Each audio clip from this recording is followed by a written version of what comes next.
Each year, 95% of people fall victim to the lies of mainstream dieting advice. If you eat less and move more, you lose weight. You might have experienced this cycle yourself. You lose some weight only to see it all come back. Or worse, you see no results at all. Because balancing your calories really isn't all there is to weight loss, unless you balance something else entirely. Let's talk about what you really need to balance in order to lose weight. I'll give you the best tips for fixing these imbalances, and at the very end, I'll give you the best hack for balancing your calories if you still want to do that. We know half the population tries to lose weight every year. Research shows that 63% of dieters try some form of a calorie deficit. In other words, they move more and they eat less, balancing their calories in versus their calories out. But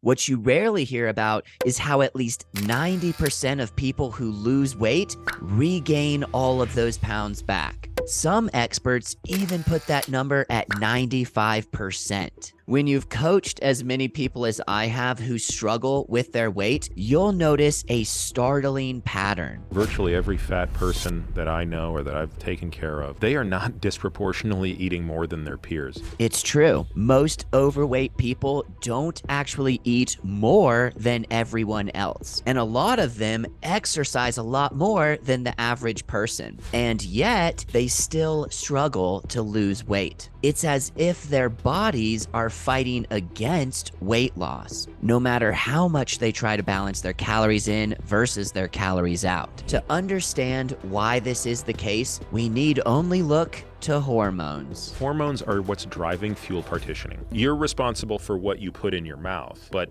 in many ways at that point, the hormones take over and decide where it's going. You can think of hormones as the messengers in charge of your body. They control everything that happens inside of you, from when you feel tired or awake, happy or sad, calm or anxious.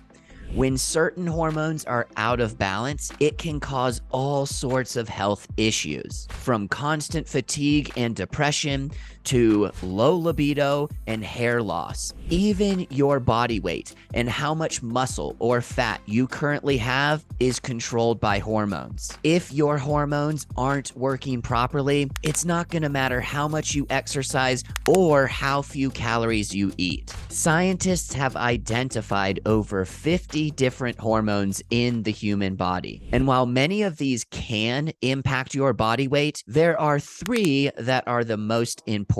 If you want to lose weight, the first hormone you need to know about is insulin. Anytime you eat food, insulin's job is to push sugar out of your bloodstream and into your fat cells. How often and how much insulin is released determines how many calories you eat get stored as fat. So you can think of insulin as the hormone responsible for how much body fat you currently have. The second hormone you need to know about is cortisol. Cortisol is called the stress hormone because stress is just one factor that increases it. When cortisol is elevated, it causes a chain reaction which releases insulin. Even if you're doing everything right to balance your insulin, high cortisol will work against you and prevent weight loss. The third hormone you need to know about is ghrelin. Ghrelin tells your brain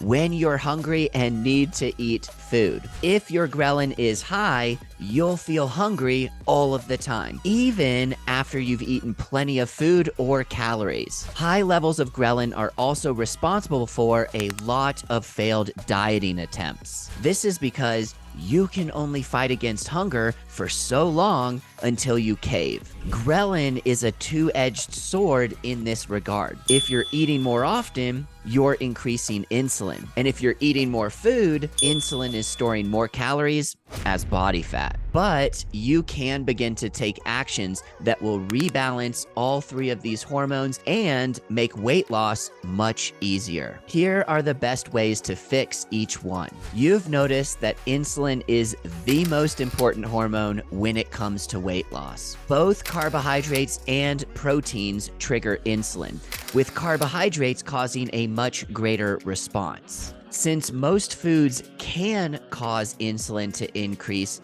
the most effective way to improve your insulin is with fasting.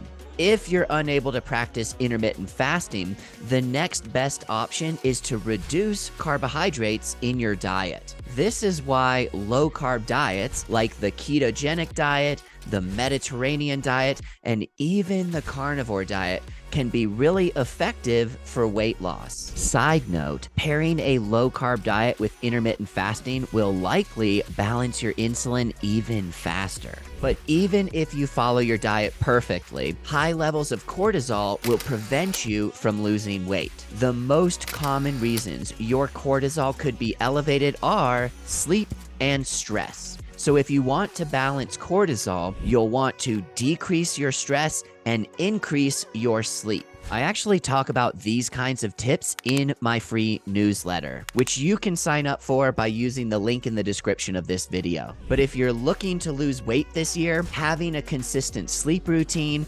and healthy ways to manage stress are crucial. So, you've gotten insulin and cortisol under control. Now, how do you balance ghrelin so you're not hungry all of the time? When your body receives the building blocks it needs to function well, that's when you'll experience optimal health. This is what nutrition is: feeding your body the proper nourishment it needs in order to function well. Ghrelin is released when you need more nutritional building blocks, regardless of how many calories you've eaten. This is one reason why ultra-processed foods are so destructive. They provide loads of calories with very little real nutrition. So you can consume thousands of calories and yet you still feel hungry. If you replace the processed foods that you're currently eating with nutrient-dense, unprocessed foods, your ghrelin will function the way it's supposed to. Your body will get the nutrition it requires, and your constant hunger will disappear. So let's